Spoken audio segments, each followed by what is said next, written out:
Yeah, my sweetheart. Oh, you a good girl? I know you're a good girl.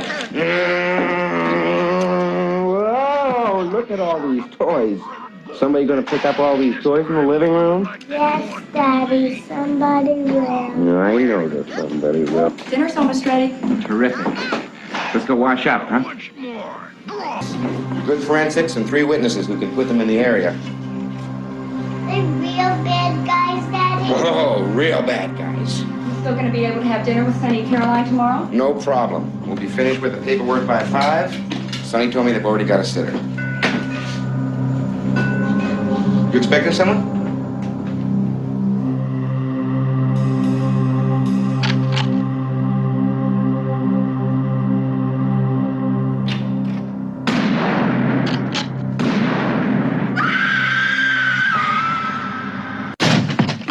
Miami Vice!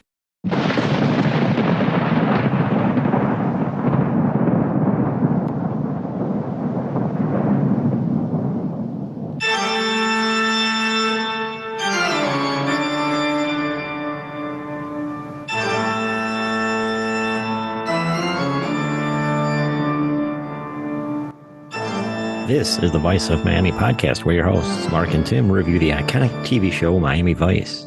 Set against the backdrop of Miami's vibrant nightlife and drug trade, Miami Vice followed Detective Sonny Crockett and Ricardo Tubbs and the entire OCB team as they battled the scourge of the mid and late 80s. With its unforgettable characters, eclectic fashion, and epic soundtrack, Miami Vice captured the spirit of the times. Join us as we dive deep into the world of Miami Vice and explore the show's enduring legacy. Welcome back, Vice fans, to the Vice of Miami podcast for show number 59. Mark and I are always glad you're joining us.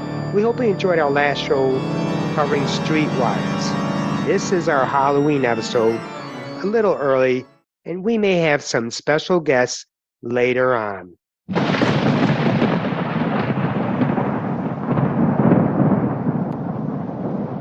So as always, sit back, relax, grab a beverage, and enjoy the Vice of Miami podcast covering Season 3, Episode 11, Forgive Us Our Debts. And this episode's written by Gustave Reniger, directed by Jan Eliasberg. The original air date is December 12th, 1986, and it's the 55th episode overall. The plot for this episode is new evidence in the case against a convicted murderer that Crockett helped put on death row may exonerate him, but a pro-death penalty attorney general doesn't want to cooperate.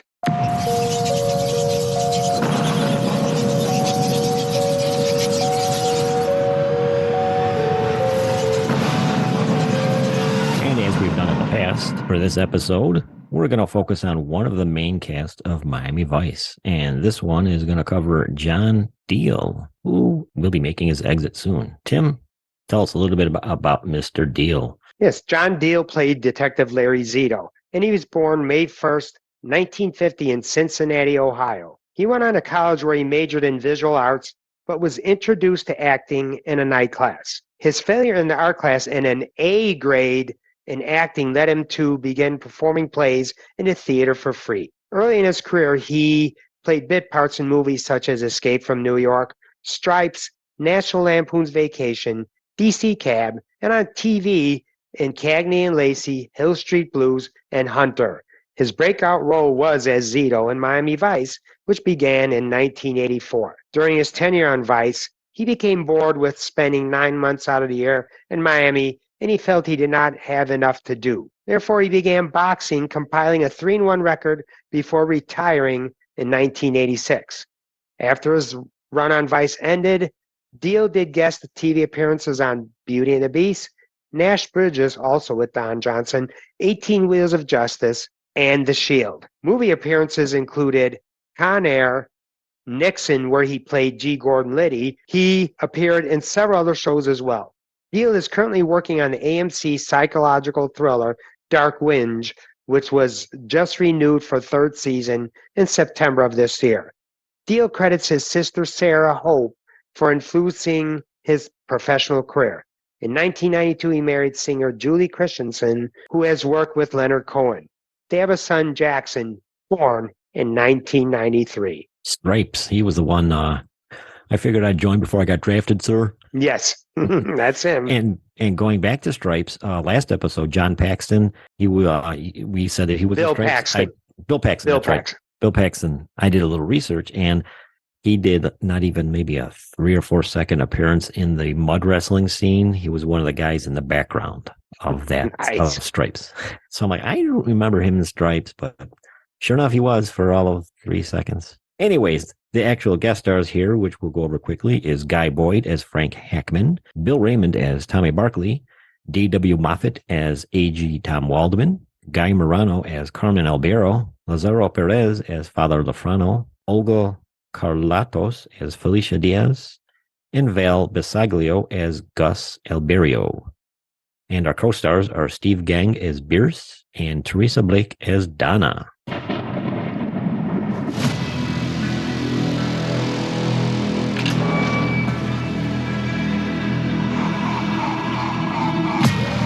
Okay, let's get right into the discussion for Forgive Us Our Debts.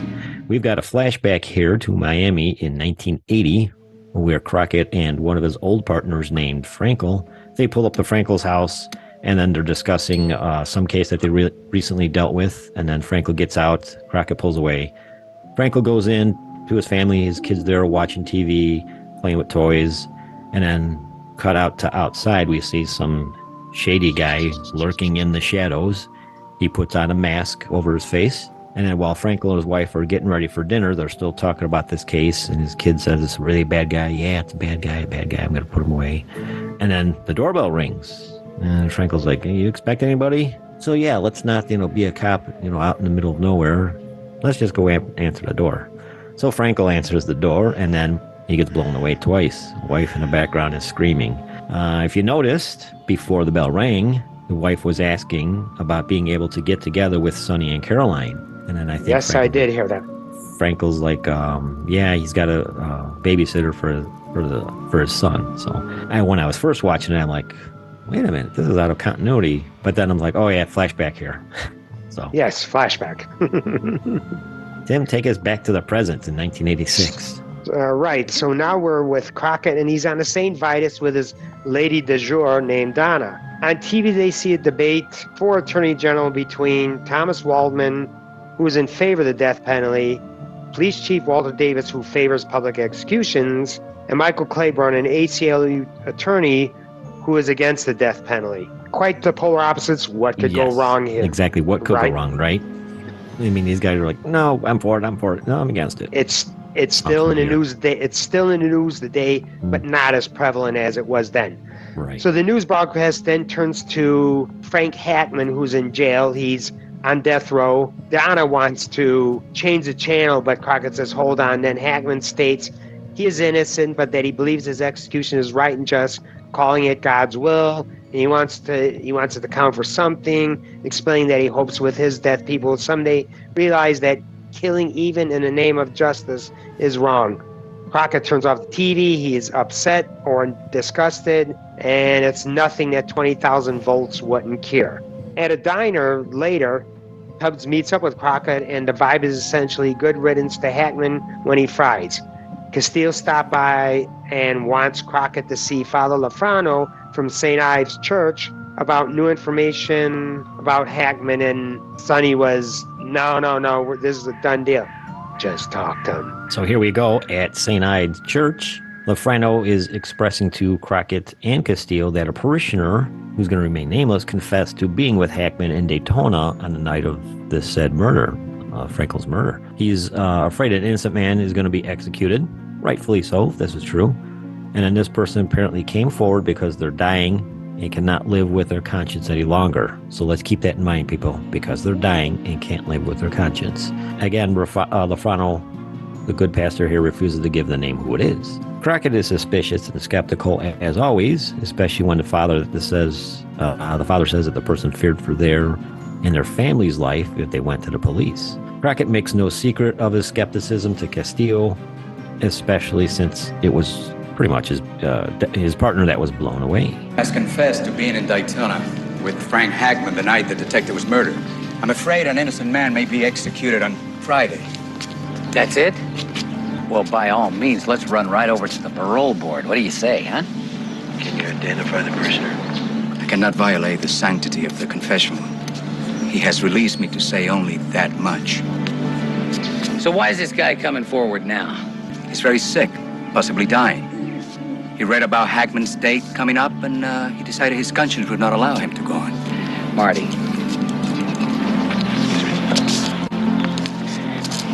The good father here is being played.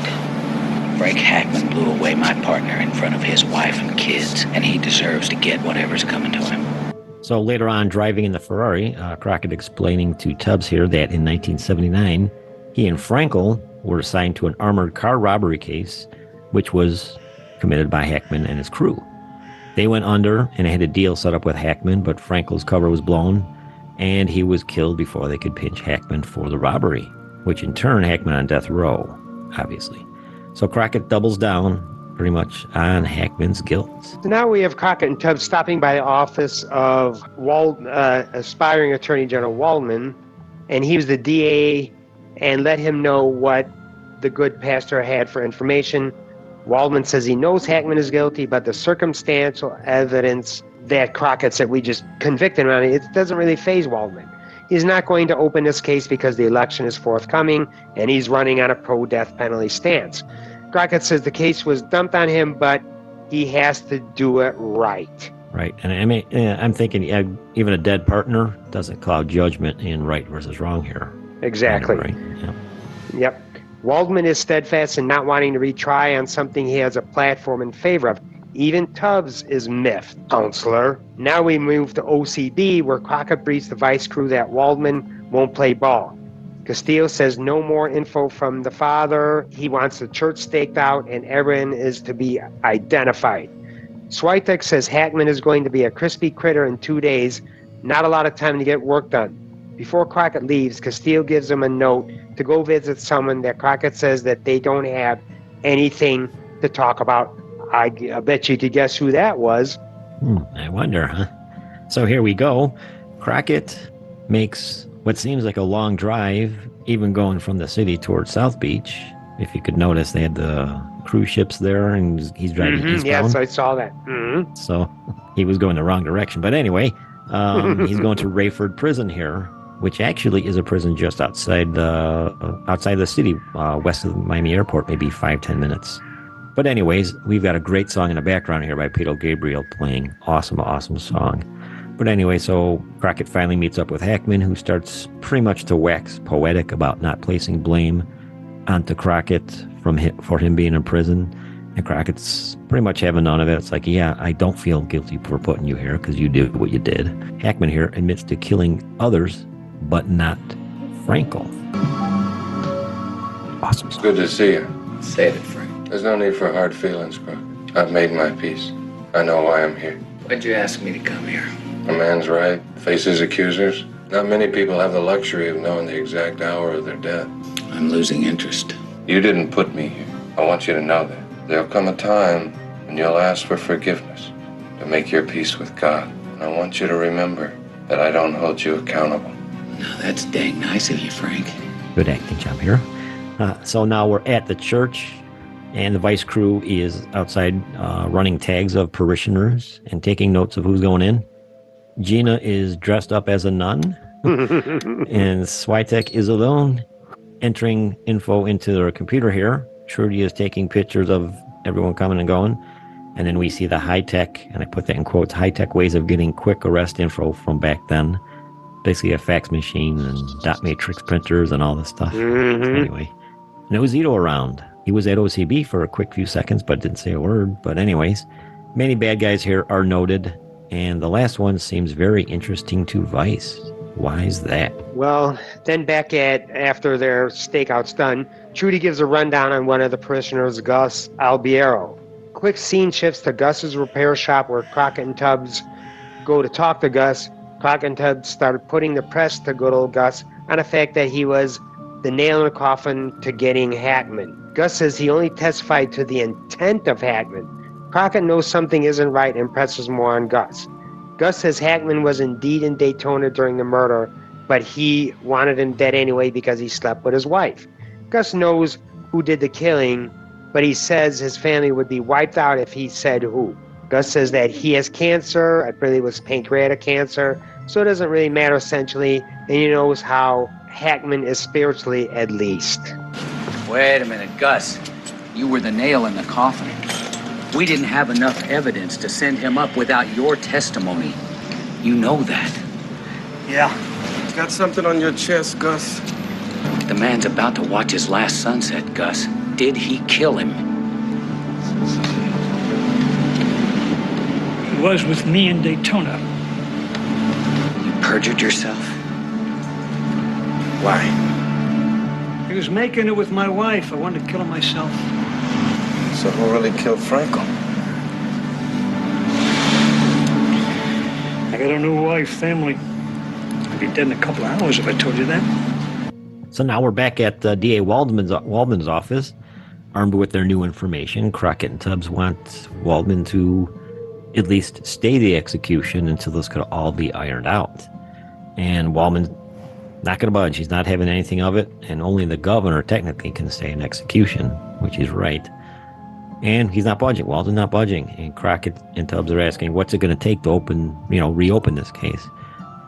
So he says 2 corroborating witnesses, and then boom, Crockett and Tubbs, they're armed with their mission, so off they go. Back at Gus's shop, Crockett and Tubbs ask who was with him in Daytona, and Gus's wife and kids are there. He kind of scurries them off, and Gus says digging up the past is dangerous. Crockett again here is putting the screws to him to get a name. Tommy Barkley is what Gus gives them. Tim, what do they do with this new name? So with this new name, Trudy comes back to Crockett and Castile and says Tommy was killed in prison, right? So it seemed like it was a dead end. Crockett says that Gus had not heard from him in 6 years. No wonder he didn't know about it. Crockett is pissed. He is also wondering if something he did in the past will get someone killed soon. Back at Gus's shop, his wife is mad about the past being brought up and worried about the family. She had some pictures in hand, no idea what or who it was. Gus says he'll protect them. The past is the past. His wife and kids are going to her mom's, and she says she wants a decision by tomorrow. Then some chick in the car sees the family leave and then gets out, goes up to Gus and pops some caps into him. He seemed to know this was coming. He gave the sign across before. The next day at the shop, the crime scene is being processed. Gus's wife is in the office. Sifting through evidence, Crockett sees the picture the wife tore up. He brings it to her and questions her. She says it's Gus's ex-wife that was a bad person that dragged him down. And they never really said who the trigger woman was that killed Gus. Was it his ex? We don't know. Yeah, we're assuming it's the ex.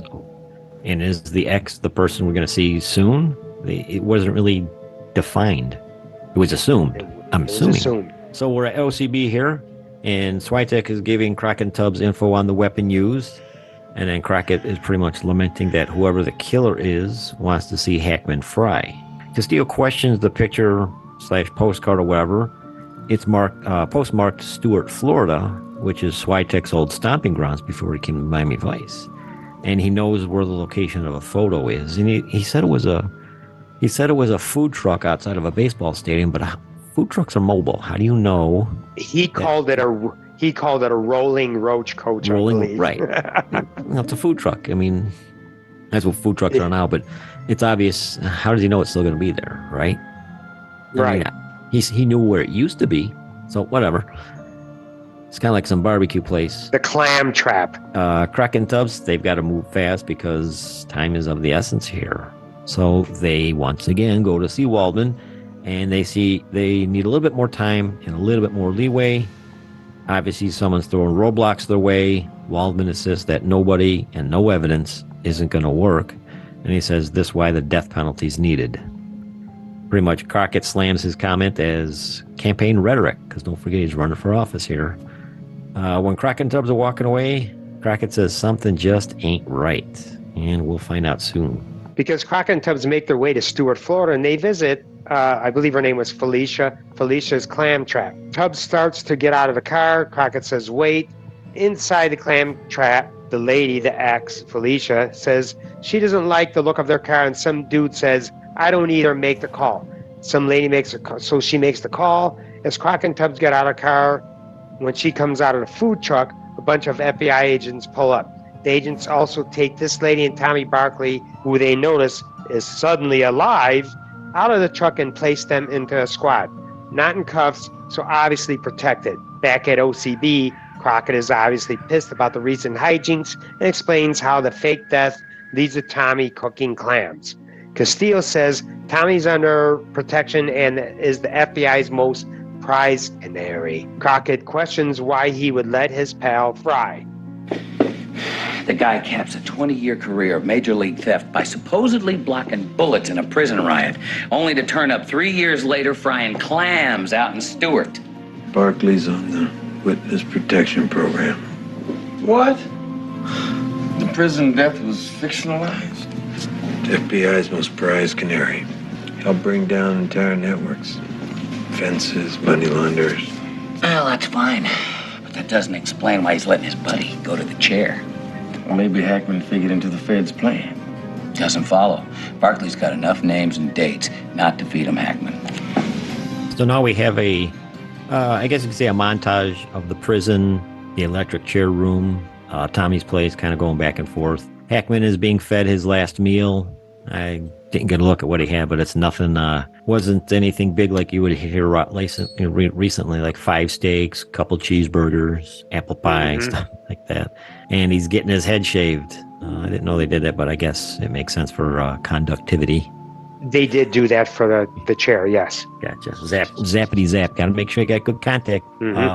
Hackman wants to give a guard his watch as appreciation, pretty much for being a nice guy. Obviously, you can't accept it even back then. So Crockett and Tubbs motor up to in the Scarab to Tommy's place. Crockett has a pistol at a ready just in case. Crockett has a walk in a motion detector that they don't see hidden in the brush, kind of. Crockett opens the door. I think he was going to have to jimmy it, but it was just open anyways. And he opens the door to Tommy on the ground, pulling his shotgun. Tubbs does the same to Tommy outside. And then there's a lady I'm thinking up on the roof here. She does the same to Tubbs. So we've got this catch-22 situation here. I think Tommy said something like, they're either cops or thieves. Tommy eases up and clams up once Crockett identifies who they are. And then we're going back here in the montage. Hackman's being prepped for the execution here, doing his Ricker impression. Crockett walks and talks with Tommy outside, and when I say he walks and talks, he literally lays a smackdown on him, literally, and he also gives him swimming lessons in his pool. Kind of jogging your memory here, pal. What do you know? What are you going to tell me, all right? What do you hear? What do you say? And he explains one call to Chicago is going to make him dead within 6 hours.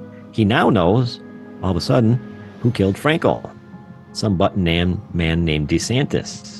He didn't show up for the trial because of Felicia. I guess she's that good, huh? He even said so. So back at the prison, Hackman seems to be getting nervous in some waiting room here or some cell or something. You could tell his eyes are kind of going back and forth. So what do we see with the governor here, Tim? So now Crockett and Tubbs essentially crash their lunch between Waldman and governor, and they're hosting it waterside, which is pretty cool. Crockett tells the governor they have depositions that exonerate Hackman. Waldman suggests going through the proper channels, but the governor says there's no time, and I think he said this guy's only got a couple hours to live. Let's dispense with protocol. And then we're guessing the next day at Waldman's office, Crockett shows up and Waldman shows he's down in the polls because of the exoneration of Hackman. Tom doesn't care about right or wrong, just that his career is over. Take us home. Sounds like a typical politician on that one, huh? No doubt. So now we're finally here at the prison. Crockett and Tubbs pull up at the prison, probably back door or something like that. Crockett is kind of, I put euphoric, but I don't know if he's euphoric really, but I guess at least pleased that he saved an innocent man from death. Hackman's let out here, and Crockett says he's just doing his job. And then Hackman's like, yeah, like I knew you would. Then the eyes open on Crockett. He's like, what? What do you mean? And then we see Tommy and this chick pull up, all happy in a convertible. And they're all smiling to Hackman, and it's obvious that Gus was paid for his false confession since he was dying anyways, and his family is taken care of. Hackman then confirms that he did indeed kill Frankel. Crockett here was played, obviously. Didn't expect to see you here.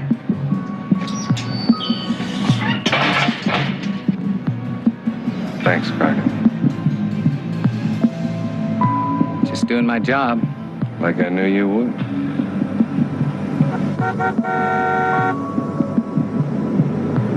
Gus was dying.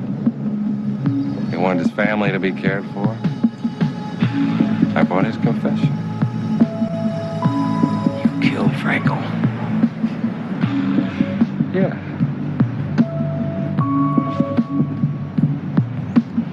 I won't be needing this anymore. Maybe you can use it. IMDb and the ratings give this an 8.5 out of a 10. The highest rating for an episode this season, and rightfully so. Tim, your thoughts, sir? And it might be all-time highest to this point. And I definitely agree with this rating and give this a big thumbs up. You know, the plot centers around the OCB team receiving a tip that a death row inmate who killed Crockett's Parker Frankel may be innocent. The team is in a race against time and has only 48 hours to prove or disprove a recanted statement before inmate Hackman goes to the chair. Where complicated matters was the pro-death penalty Waldman, who convicted Hackman, is running for higher office and opposes Crockett and Tubbs' investigation. You can really start to feel the intensity of this episode heat up as the scenes shifted back and forth between the investigation and Hackman being prepped for the chair, which was ever so looming in the background of many panned scenes. What made this great was that in the end, Crockett and the entire OCB team was duped. They freed a killer who actually did it. Yes, very good episode. Definitely worthy of the 8.5 for sure, I think. This was a solid episode with a great story, good characters to play it out. And to me, Hackman kind of seemed like, if anybody watched MASH, he seemed to me like the wounded soldier in the Quo Vadis Captain Chandler episode. Basically, this wounded soldier was so shell-shocked from doing what he's doing that he claimed he was Jesus, and he's done with killing on the battlefield. Basically, the blank stare, monotone, talking, and, peaceful voices and stuff like that. And then when he got shaved, he looked like the character from the movie Powder, maybe 15, 20 years ago. He's basically the same, like bald and all that. But speaking of MASH, Gus here. Speaking of MASH, Gus here was one of the cooks in a couple of episodes of MASH. I definitely picked this out before I researched it because of the way this guy talks and delivers his lines. He doesn't really look at you. He's shuffling off, doing things, kind of going back and forth. And let me play you a quick clip here in one of the episodes of MASH. Gently soaking the bread into the froth. Do you care to pinch it or shall I? But anyways, if you know, you know. Let's see. Crockett pretty much, he did get conned by the twist of fate and morality. And kind of going back, basically he did this because he was being moral, like going back to Lieutenant Rodriguez. Buy the book, Sonny, right? Buy the book. Mm-hmm. So that's what he was doing. He had to go on the testimony, even though it was a paid-for lie. The testimony of Gus to get Hackman freed. So there we go. And because by the book, he was technically innocent of the crime. But I'm also thinking, okay, why didn't Crockett relay to the DA the fact that Hackman admitted to killing others? Okay, you may be innocent of this one. Well, guess what? You're still going to stay in now for this others that you allegedly said. So let's check that out. And anyway, he kind of said that. That. Again, very small appearance by Zito. No lines. Just wait for the next 2 episodes.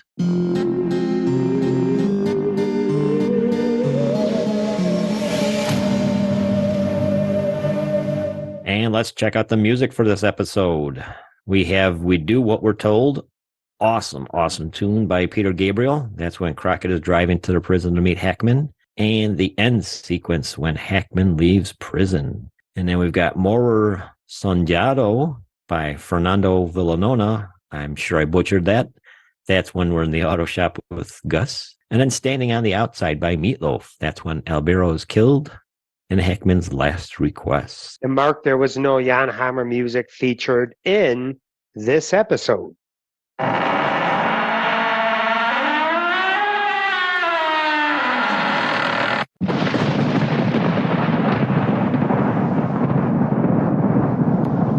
Hello? Yeah, we're taking over here. We're taking over. This is Beelzebub. And this is Beetlejuice, and we got the comm. We got the comm. We're taking over. Mark and Tim, they're taking a break. So we're going to take it over for the goofs, the fun facts, locations, and the trivia. So, Beetlejuice, how you been? You know, it's Halloween here. Got to get ready. It's going to be in a couple of weeks here. So what you been up to? I got our candy all stocked away for the kiddies when they come to the door. Not much, just wreaking havoc throughout the world. And I've noticed that lately.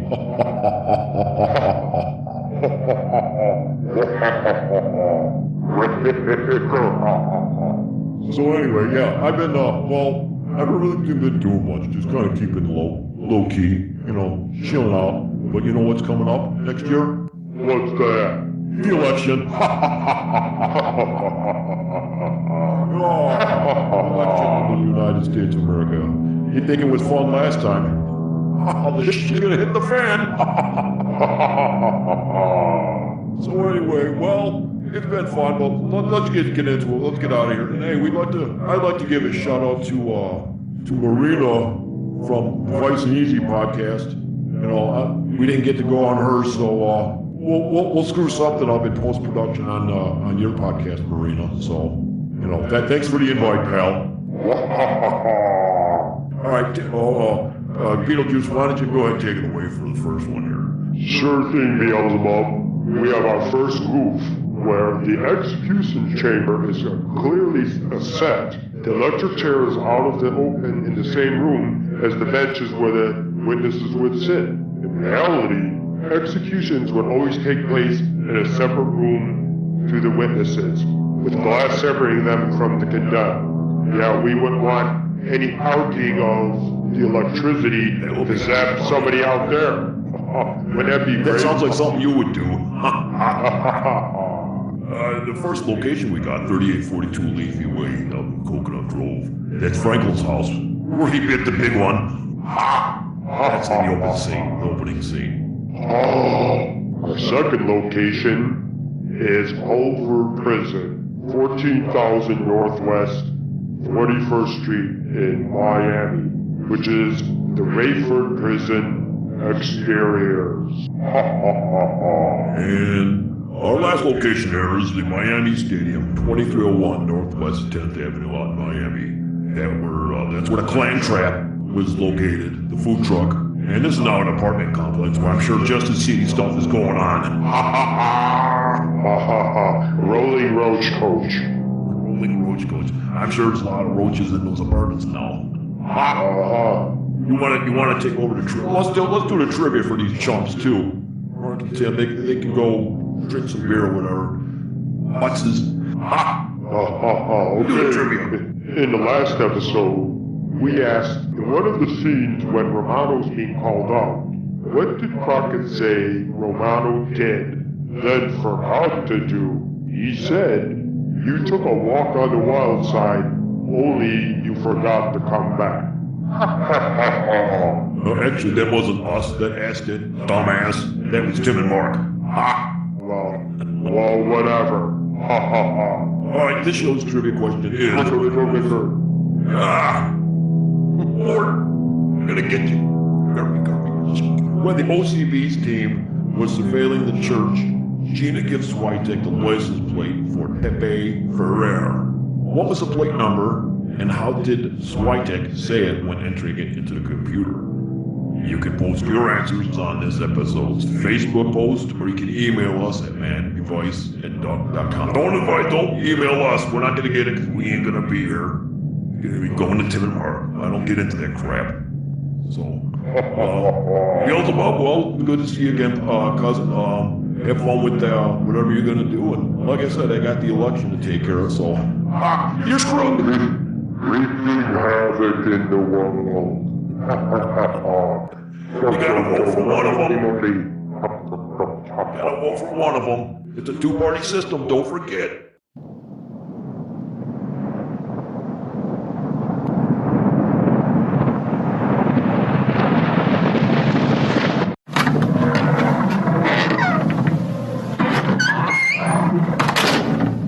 And we've arrived at Nerds Chalkboard of Wisdom, where we hope to inspire, enlighten, or make you snicker a little. In both the world of Miami Vice and our current world at large, we encounter many challenges we work to overcome. In the interest of creating a family-friendly atmosphere through the show and our social media, we'd like to offer some parting thoughts, a quote, phrase, words of encouragement, or a funny quip to you, our listeners. Because without you, our friends, we'd just be talking to ourselves. And we say friends because that's what we consider everyone who's listening and follows our social. This episode's quote is, "Progress is impossible without change, and those who cannot change their minds cannot change anything." And that's from George Bernard Shaw. And that's a wrap for today's episode. Thank you so much for tuning in and joining us on this review. We hope you found this episode exciting and entertaining. If you enjoyed it, please consider subscribing to our podcast and following us on our social media channels to stay updated on our latest episodes. On Facebook, Instagram, and YouTube, we are Vice of Miami Podcast. Your support means everything to us. And if you have a spare moment, we would be incredibly grateful if you could leave us a rating and review on those channels. Thanks again for listening, and we can't wait to share more with you soon. We'll catch you next time on the Vice of Miami Podcast on Show 60, covering Episode 12, Down for the Count, Part 1. Now... Happy Halloween!